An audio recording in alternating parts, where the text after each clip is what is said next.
Welcome, friends, to the Heart Rate Variability Podcast. I'm Matt Bennett. Here, if you are new to the show, we are revisiting some past gems of episodes. We're approaching our 200th original show, which means we have hours and hours of great interviews in our back catalog. Not everybody on their podcasting platform can assess some of those back episodes. So from time to time, I like to bring these gems up to the front again to be played.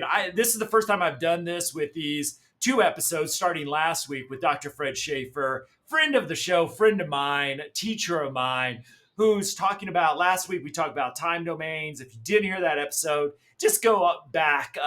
It's a great place to start. This week we're going to talk about frequency domains. So if you're an HRV nerd, this will be right up your alley. If you're more a casual user, what's that thing called low frequency mean? What are we measuring during HRV feedback? Why do these frequency domains matter? And what the heck are they? So I'm excited to share this episode with you. I've listened to this a few times just to refresh my learning over the years. So as always, it's a pleasure to anytime I get to spend time with Dr. Fred Shaffer. And here's his episode on low frequency HRV. Welcome to the Heart Rate Variability Podcast. Each week we talk about heart rate variability and how it can be used to improve your overall health and wellness. Please consider the information in this podcast for your informational use and not medical advice. Please see your medical provider to apply any of the strategies outlined in this episode. Heart Rate Variability Podcast is a production of Optimal LLC and Optimal HRV. Check us out at optimalhrv.com. Please enjoy the show. Welcome, friends, to the Heart Rate Variability Podcast. I am so excited for this episode. Our good friend, and I say ours because he dropped a great episode with us on time domain frequency, or time domain, I'm jumping ahead here, HRV readings about a month ago, and got some really great feedback on that. So I want to welcome Dr. Fred Shaffer back to the show. At this point, if you don't know Fred, you got to go back to the time domain episode. It'll set up this one on frequency domains really well. So Fred, welcome back to the show, my friend. It is great to see you. Happy 2024. I was pleased to make it to 2024. It's starting out well. That's good. Hopefully it ends well too. I'm a little nervous about, maybe some things that happened this year, but let's just all wish for the best. So I try. Yes. Speaking of stress, frequency domains. I'll be honest with our audience. These have been something that I have studied. I have tried to work into my thinking. I think I got low frequency pretty good, but we hit a level of complexity here that I'm so glad. If I were to pick one person in the world to help me work through this complexity, Fred, it would be you. So I'm going to just throw it out there.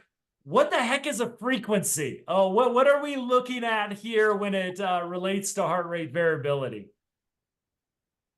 Actually, if there was one person I would choose to tell this story, it would be Dr. Richard Gevert at Alliant University.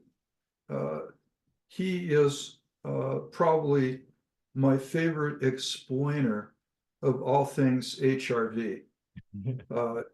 Now, having said that, let's talk about what a frequency is. Yes. It's just the number of times an event occurs in a period of time, like a minute. So frequencies are, when we take a look at the HRV, just like the EEG, it's driven by different sources. And therefore, they occur different numbers of times per minute. Are you with me so far? And yeah, so I'm with you so far. We can use a term like cycles per second. So imagine a sine wave. And so the number of waves per unit of time would be its frequency. Okay. And the height of the wave from peak to trough would be the strength or amplitude. Okay. Of that frequency. So anyone who has any experience with the EEG knows that it is divided into different frequency bands, Mm-hmm. and that we can measure how much energy is in alpha and theta and beta and so forth. Uh, in the same way, the HRV signal, because it's generated by different processes, some very glacially slow, others more rapid, like breathing, it contains different frequencies too. The slowest frequencies are called ultra low. Mm-hmm. Uh, the fastest frequencies are high frequency. Okay, with me so far? I'm with you Uh, so far. Hey, well, let me ask you a question. I might be wrong with, well, maybe let me just throw something out because I think I'm wrong, but I think the correction might help a lot. So when we say frequency, I don't think we're saying the frequency of the heartbeat, right? Am I correct with? yeah, no, we are Okay. actually talking instead about the component. We look, the basis of HRV measurement, whether we're looking at the average amount of variability Yep. or the frequency components, is the time period between a series of successive heartbeats. Mm-hmm. So we're not looking at heart rate, but Right. rather looking at the different amounts of time in milliseconds. And milliseconds is thousandths of a second Yeah. uh, between successive heartbeats. Now, one way of defining frequency is number of cycles a second. Okay. Uh, and we're looking at things that are really slow. So another term for this, by the way, abbreviation, is Hz or Hertz. Mm-hmm. But what we're looking at in terms of frequencies are far different than the ranges that we typically see in the EEG. For example, the very slowest ones, which we typically record over 24, 48 hours, is ultra low. Yeah. Now, ultra low is slower than, and listen to this, 5,000th of a hertz. So 5,000ths of a cycle per second. So that's really slow. Yeah. In performance work, in HRV biofeedback, you're not going to measure this in real time Right. because it's going to take many hours to be able to record enough data for this to be useful. Okay. Is that making sense so far? So it's not that you again, may I think I'll be our audience who may be a little uninformed on this in the podcast, Mhm. asking some of these questions. But are we? So the the ultra low frequency, is it that to get a cycle takes so long with The this, or we cycles are just very need to long. gather enough information to make it useful? Yes, exactly. The cycles that make up ultra low could easily be as long as 8 hours. Yeah. And so this is not a practical kind of biofeedback because we want people to have fairly immediate knowledge of results in biofeedback. Uh, and so ultra low is maybe useful in assessment. If I had a heart patient and I'm not a clinician, I want to make that clear. I'm an academic and a researcher, but if I were assessing, if I did have a license and under my license would assess a heart patient, uh, this may be an important metric because of the relationship between total variability and ultra low frequency uh, variability in coronary outcomes. Okay. Uh, And would that person be lying in a hospital bed? Because I mean, no, everything I know this can be about done heart on rate an ambulatory variability is, basis. oh, good. No, no. Okay. So you can use, just as cardiologists can monitor the body for like a month Yeah. using a portable monitor, uh, we can for 24, 48 hours monitor heart rate variability, including ultra low. Okay. Okay. Uh, And that I can get up, I can go to the gym, I can go for a Absolutely, we want you to jog and all that. That's okay with this because metric. this captures all of the sources of variability. Okay. And sleep is one of the most important Right. uh, sources of variability. Yeah. So now we don't entirely understand, there isn't a consensus about the sources of ultra low. And what I mean is there undoubtedly are many slow acting, uh, glacially slow biological processes, like core body temperature, metabolism, renin, angiotensin, and so forth. Uh, but we know that when it is lower, that this and or when total heart rate variability is lower, this is a very poor prognostic sign. Okay. So that's ultra low, and it really isn't part of most HRV biofeedback practice. Yeah. Did you think when we think about HRV tracking, where people have Apple Watches on, Yeah. Fitbits, or other like, Uh-huh. is it useful? I don't see this very often in the results, these 24/7 No. wearables, and 24/7 is used very loosely in my term because I know they all do it a little different. Yeah. But it doesn't seem like there's a whole lot of commercial grade products right now focused on this, unless No. I'm missing something. No. Okay.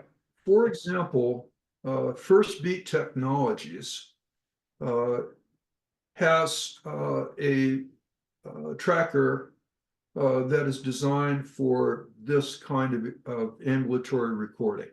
Mm-hmm. And my dear friends at the Institute of Heart Math are able to take 24 hours of data from this device and then both manually and automatically, it's a combination of both, clean it up and then analyze it. And Yeah. so the Institute of Heart Math does reports based on, say, 24 hours of data that have been cleaned up. Fascinating.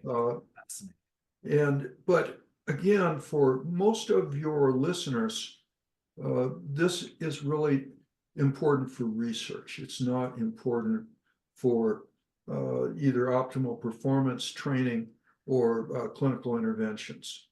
Excellent. So mostly in the cardio space, heart health. Are we talking about any mental health or other? Is it giving us? I mean, is higher is probably better, I would imagine, for everything. Heart rate variability, higher the better. As Is long as it's coming from a healthy source, as opposed to a abnormal heart rhythm, yes. Gotcha. Gotcha. Excellent. So I know another one we could probably knock off the list, but I want to give it its due and its place in the sun as well. Is very low frequency. So I will shut up and allow you to explain this to our audience. Okay. The frequency range for very low frequency is between, and you're going to have to listen to the decimals very carefully, I'm looking at point it as zero well, and zero yeah. three three, so 0.0033 to 0.04 hertz. So again, we're talking about an extremely slow rhythm. The periods of time we're looking at, so the rhythms that make up very low frequency are between 25 and 300 seconds. Okay. Where for ultra low, the periods were from 5 minutes to about 24 hours. For very low frequency, it's between 25 and 300 seconds. You probably want a minimum of, of 5 minutes, but it's better monitored over 24 hours. Okay. So you can get a measurement in 5 minutes, but it's largely going to be poop. So the more data, the better. The better. Gotcha. Now, we are not entirely sure of what contributes to this rhythm. There is the possibility that the heart's own intrinsic nervous system may contribute to the very low frequency rhythm. It may be influenced by physical activity. There may be over a long period of time some sympathetic contribution, but probably there also will be a parasympathetic contribution. And this is where I want to make a distinction. Stephen Porges has described two components of the parasympathetic branch. What he calls a phylogenetically older component is called the unmyelinated vagus. Vagus is the 10th cranial nerve, as well as what he calls a phylogenetically newer component called the myelinated vagus. Within Porges's explanatory model, the polyvagal theory, when stressors cause us to feel unsafe and distressed, we may suppress the newer myelinated vagus. And this may in turn increase very low frequency activity. So we're not talking about the severity of stressors like traumatic stressors that might produce immobilization, freezing, feigning death, passing out, dissociating. We're not talking about that type of severity. Yeah. Instead, we're just talking about the perception that we're being challenged. And so to make this practical, it is possible that when clients try too hard during HRV training, we may see a spike in very low frequency band power that reflects what we call vagal withdrawal, the suppression of the newer myelinated vagus. So it's important not to, and my dear colleague, Dr. Gevirtz, makes a distinction that we should not automatically assume that when we see that increase, that it is sympathetic.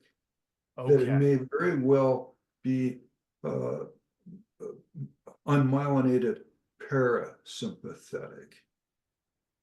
So are we talking dorsal vagus nerve? Yeah, we're talking about Okay. we're talking about the two branches. Yeah, okay. So I know that's a term listeners will be Right. maybe a little bit more familiar. So we might be seeing slight dorsal vagal activation? We may actually see rather pronounced activation of the unmyelinated vagus. Okay. Uh, So let me uh, this has been a topic for the show. So I'd love to jump in here and get your mhm. opinion on because there's in my world of the trauma, sometimes people use dorsal vagal to say, I'm a little tired today. I must be in dorsal vagal. And my kind of understanding of it, it was more like an emergency brake during trauma to shut you down, but there's not kind of like, it's not like a normal brake on a car where you can gradually put it on and take it off, but it's more of an emergency and trauma. Yeah, But I'm yeah. kind of hearing from you that it might maybe looking at this as maybe It's more on of a a continuum. gradual. It's on a continuum. In other words, uh, everyday stressors can activate uh, can basically suppress the myelinated vagus Mhm. without producing a full-blown freeze response. Right. So often what we call a stress response and mislabel as sympathetic is simply uh, a suppression of the myelinated vagus, of the nucleus ambiguous. So if I use the term, ooh, this is good stuff here. Removing, so a lot of times we'll talk about on the show the ventral vagal brake of the sympathetic activation. Mhm. So are we talk? I mean, when I hear suppression, it Mhm. seems like different. It seems different, or We are inhibit, we we inhibit the myelinated vagus. okay? The thing about what the myelinated vagus, the newer vagus does, it allows us to engage in uh, social interaction. Mm-hmm. It allows us to self-regulate. It allows us to emotionally bond with others. And this can be disrupted by everyday stressors. Yeah. And so one of the takeaways is that when we do any kind of self-regulation, it's important to not try too hard. And that is consistent with Eric Pepper's Mm-hmm. wonderful term, effortless breathing. Yeah. That you don't force your breathing, you get out of its way. In Dr. Ina Hazan's perspective, you rediscover your breathing rhythm. Yeah. You don't force it, you don't order it, you rediscover it, and then you trust your body to breathe for you. Yeah. So it's important in HRV training to use the autogenic concept of passive volition, of Mm.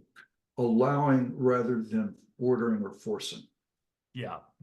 And so Yeah. when you see elevation in very low frequency activity, it may signal that the person is trying too hard.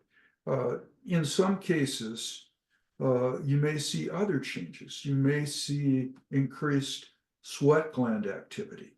You Mm. may see a reduction in hand temperature. And these also may be signs of vagal withdrawal. Uh, and so we're not talking about fight or flight. We're not talking about freezing Yeah. and fainting. We're talking about more modest changes. Okay. So, and are we getting some of that dorsal vagal activation as the ventral vagal with, is that, because one of the things I think polyvagal I struggle with a little bit is I get, hey, a car swerves over to your lane, the ventral vagal brake releases, you got all that sympathetic energy to react immediately and activate the flight response.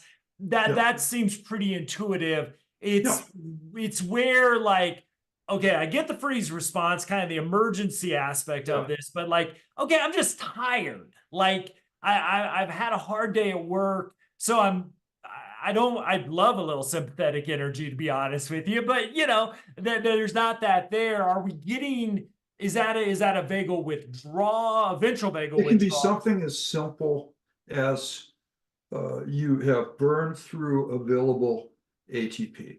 Okay. And let me explain it this way. Attention and executive control represent very finite resources. Yeah.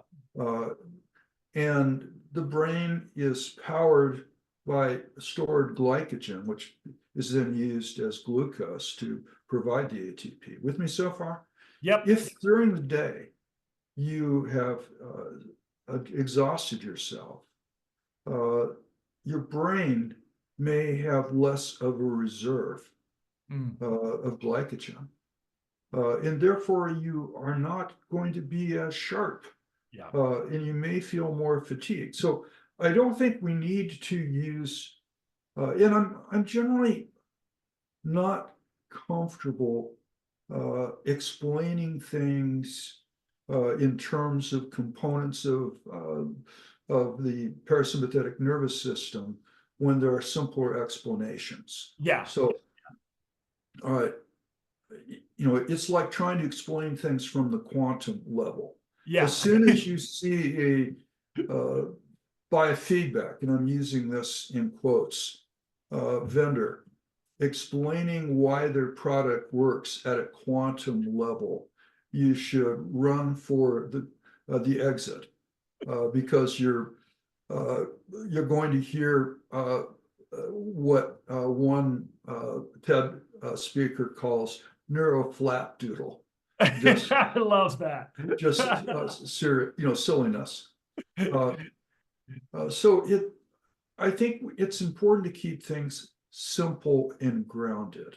And so the takeaway is that what we call a stress response may very well be just reducing our normal parasympathetic activity. It isn't so much that we freeze.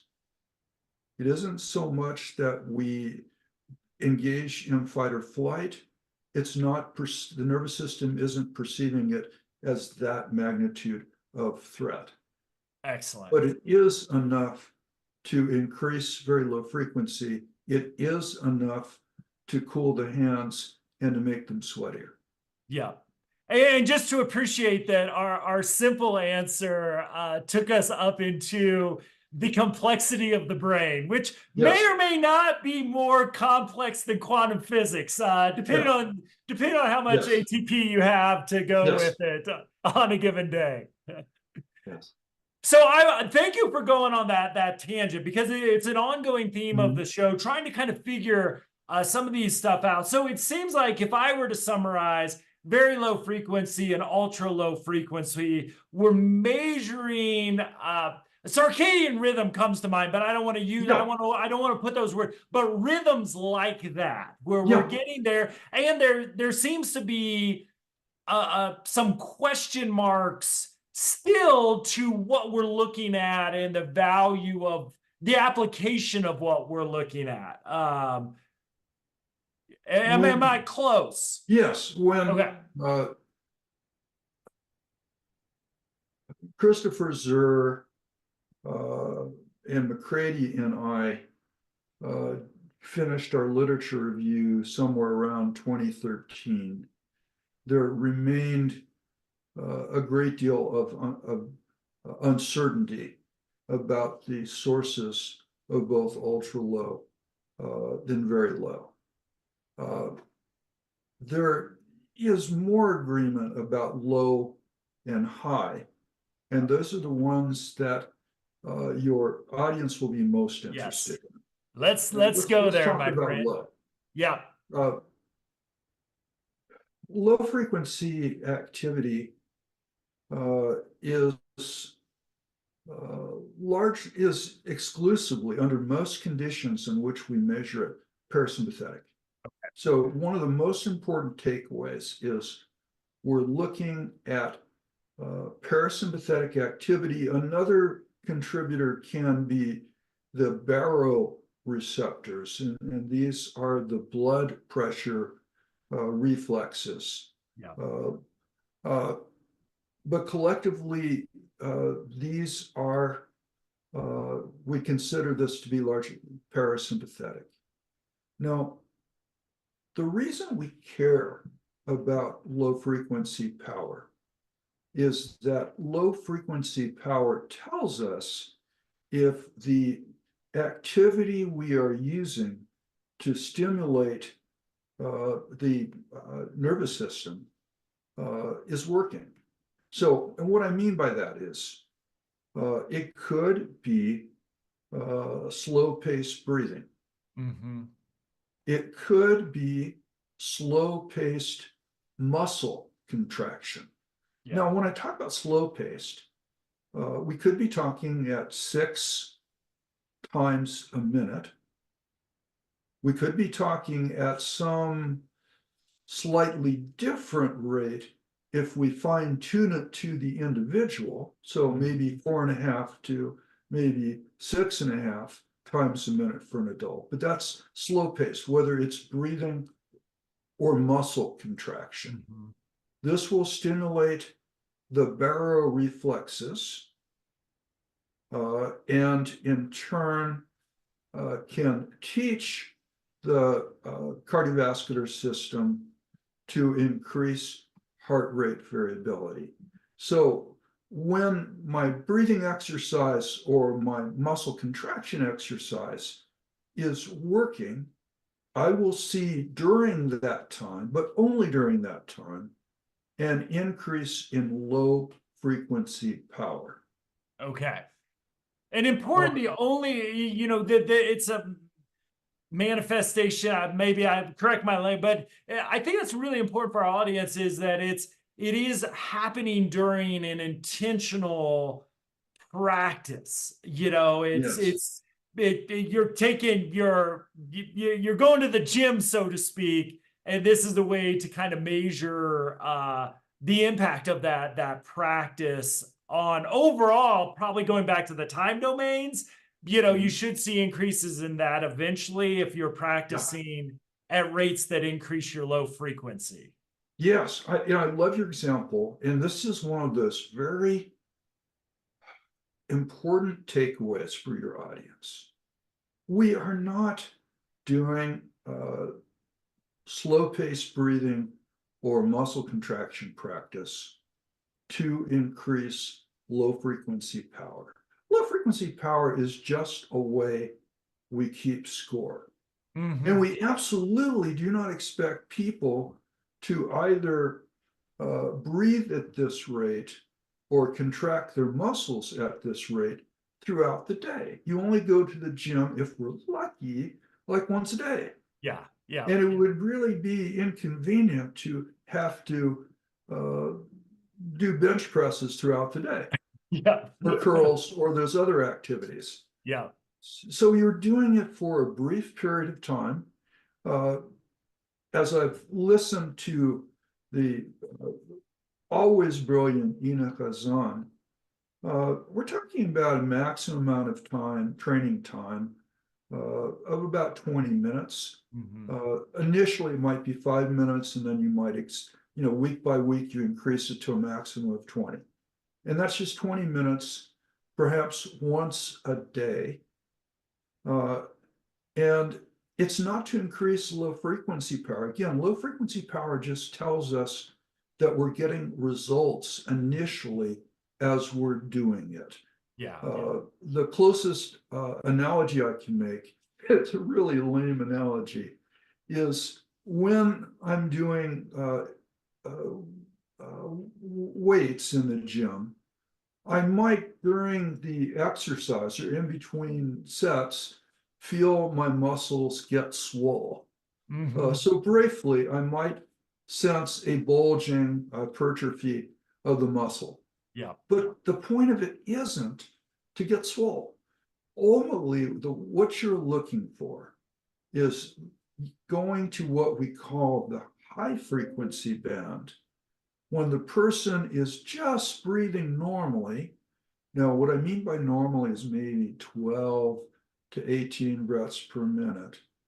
And the high frequency band, the amount of power in that band, tells us if we've moved the needle on vagal tone, parasympathetic tone. Yeah.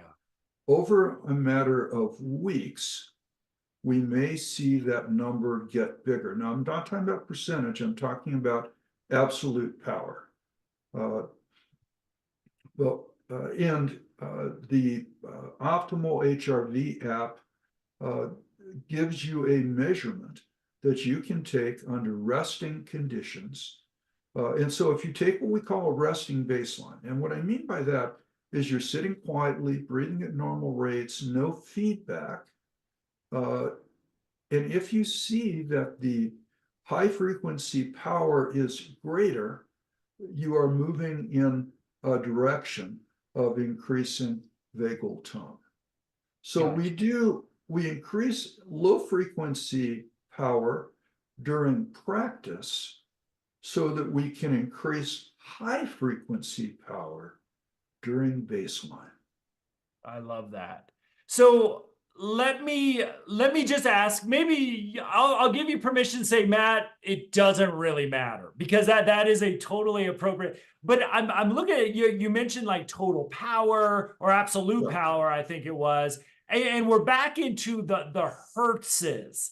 And now that we yeah, kind of care more about, not that we don't care about yeah, ultra very low, but now we're like really care about low frequency, high frequency for the average user. yeah. When we talk about power and we talk about hertz, it's always been kind of a Okay. mystery to Let's me. let's put it this way. Hertz is the number of cycles per second. And do we Uh, know what we're measuring with low or high Low frequency? is going to be parasympathetic, low may be baroreceptor, but largely parasympathetic. High is parasympathetic. Okay. And are we talking about, again, listeners will be somewhat familiar with these terms, Mhm. when the exhale puts on, the break, Mhm. the term is escaping me right. We're talking about respiratory sinus arrhythmia. There we go. Thank you. So It, are we talking, is that like a cycle like what we're talking about here, yeah, or a am I cycle would be a breathing, a cycle is just the number of waves per second. okay? That's all we're talking about.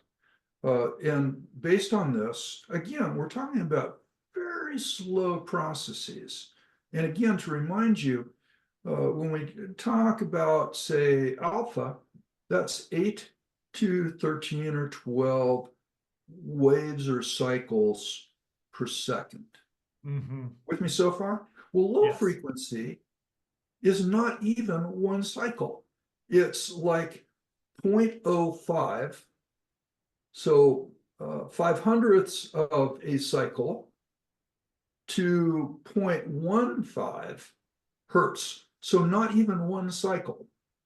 So that's really slow. And that is parasympathetic and probably the baroreceptors. Gotcha. High frequency is defined uh, by 0.15 to about 0.4. So again, not even one cycle Yeah. per second. And it is due to breathing, and it's entirely parasympathetic. So one of the important takeaways for your audience is some of them will have read or seen reference to a ratio between low frequency and high frequency Yeah. power. And power just is a way of measuring how much energy there is. Depending on how this is obtained, what the person is doing, this is largely going to be poop. And let me tell you why. It assumes that low frequency has a robust sympathetic component. But in many cases, what we're asking the person to do doesn't involve exercise. Right. The person may be sitting quietly, and so it will be parasympathetic divided by parasympathetic. Okay. So that index is at very least under resting conditions, pretty sketchy in the sense of not very informative. And am I right to say that's a relatively recent kind of change in how we look at things? Certainly in the last decade. Okay. But again, many questions are extremely nuanced. So it matters a great deal how you are measuring heart rate variability.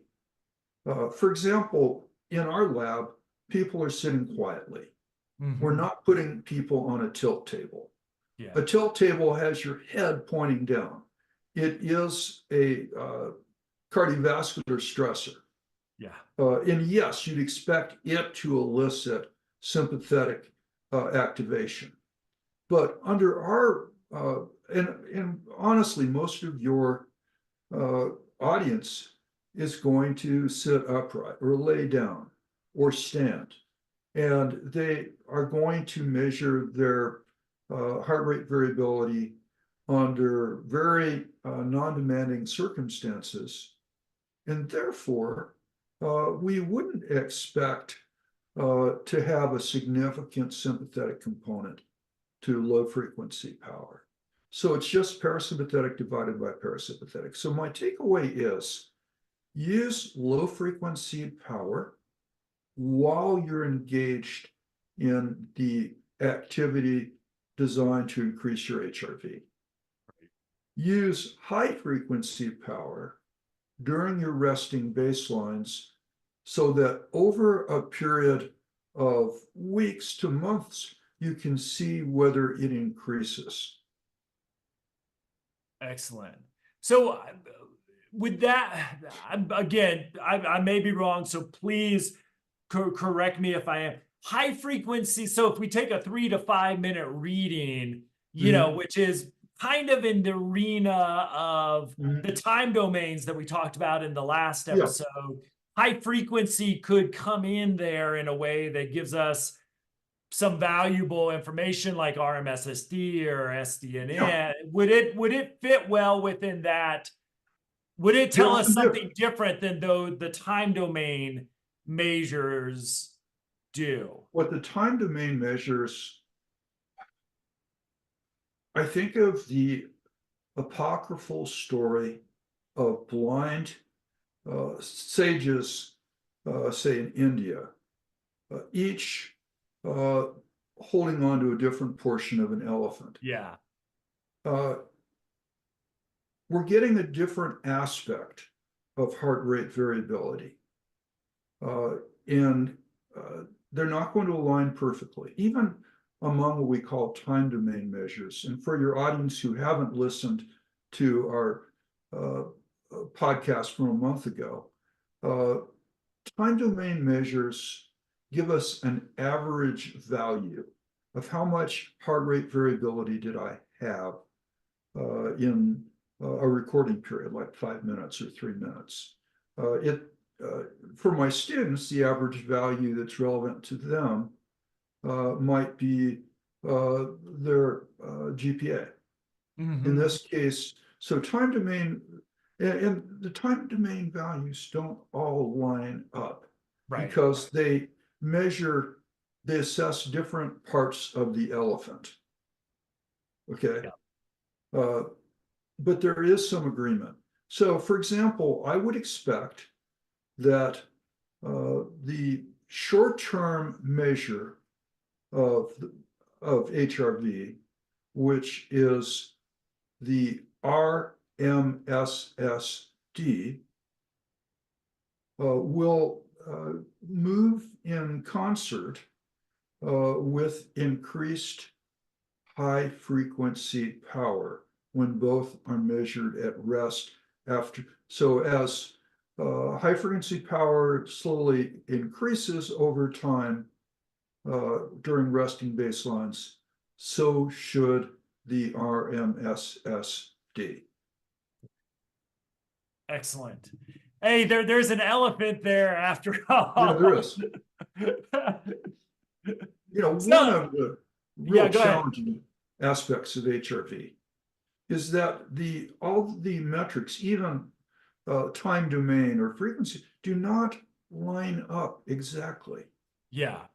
And that's okay because they are measuring, some are measuring total variability, some are doing brief variability, and there are other differences as well. Yeah. And it's okay. But as high frequency power increases, and in a research setting, we would convert the number to what we call the natural log, or log to the base E. As that goes up, the RMSSD may very well go up in the same direction. Excellent. Whew, boy. Anything that I am not smart enough to ask, because I really appreciate this. I really think we and like that think about and nerd out about HRV a lot can throw these terms around, and even like I said with the Hertz thing, like, okay, I think I guess so. I really, I can't tell you how much I appreciate it just personally, and I know the audience were. But is there any questions I should ask you, or anything else There is. around It's the not frequency? because you're not smart enough. It's just that you are so smart that you're pulled in quite a few different directions. Thank you. So let me raise the question that, again, your audience may be interested in. Great. How do I assess my change in my numbers? Mm-hmm. And it's important to, where you can be consistent, you're more likely to compare apples with apples and not bananas or kumquats. Okay, so consistent could be same time of day, same preceding activity, and so forth. But you don't have to be obsessive about it. But it's important, consistency, and then what you look are for general trends in your numbers. What I would like to see over time as a function of exercise, stress management, HRV practice is an increase in resting high frequency power, as well as increased time domain activity, such as the RMSSD. Yeah. And you're looking at just trends. You don't worry about a fractional difference. You just ask, is it going up or down? Yeah. And some authors have suggested that if we're pretty good at keeping it constant, and by constant I mean recording at the same time and same conditions, it may give us useful information about whether we have exhausted ourselves due to our workouts, whether we have just caught a viral infection, because HRV may reflect that. Mm-hmm. Awesome. Well, my friend, this has been a spectacular journey to take with you because, like I said, I really unpacking the complexity and I think exploring things like, well, you know, our audience might hear very low frequency and to say, hey, there's limitations there. It's telling us something. But we're kind of still trying to figure it out in some ways, and this is what we have figured out. I just think really helps people like myself to say, I don't have any clue what ultra low frequency is. I don't think I have to worry about it, but No, you you don't know, have to worry about that. You don't have to worry about very low. yeah, And you also need to take the measurements you obtain from consumer grade gear with quite a few grains of Morton salt. And let me just remind your audience why. Uh, the apps on our smartphones, the apps on our smart watches and trackers do either no or minimal error correction. yeah, So much of the variability we may see from recording to recording may reflect movement artifact and not a change in your physiology. yeah. That's, I mean, the more sophisticated members of your audience may upload, may basically upload their interbeat intervals, the time period between heartbeats, and clean it up to get rid of that source of false variability. The others, including myself, because I'm way too lazy and I really don't care, I just look for general changes, Mm-hmm. uh, realizing that the measurements, I mean, it's like tracking calories burned. Uh, that is so imprecise. Yeah. Uh, no, I do trust the steps a little bit more, uh, but even there, I don't, I allow for variability. So I do know, the steps are not exactly accurate, but they don't need to be. Right. Uh, Right. Well, and as a fan of history, the word artifact has been something that brings me joy to something that haunts my dreams. mm, Trying to figure out because I mean how concise you where do you put the limit, like all that stuff is a whole nother level of right. complexity of how do you do this while how what's for a commercial grade app, how much of that artifacting can you do you want to do because you got to get enough to give Okay. feedback at the same time. Right. So it's very, like I said, the word artifact was for something that brought me joy in a museum to something that now, Yeah. just I could never hear the word again and be okay. No, and you shouldn't be. I mean, uh, I look at the measurements from my Fitbit and from my Apple Watch. Sometimes it will tell me that my RMSSD is over 150. The late Fritz Perls would call that elephant shit. He was good at coining very Yes. memorable phrases, Yeah. but far more uh, extreme than just the bull variety. Right. 150, no way in heck. No. Uh, Yeah. 35, I believe it. Yeah. 150, I don't believe it, but it Yeah. doesn't do error correcting. So one has to be nuanced about our measurements and to realize the imprecision. And that's where consumer grade gear is now.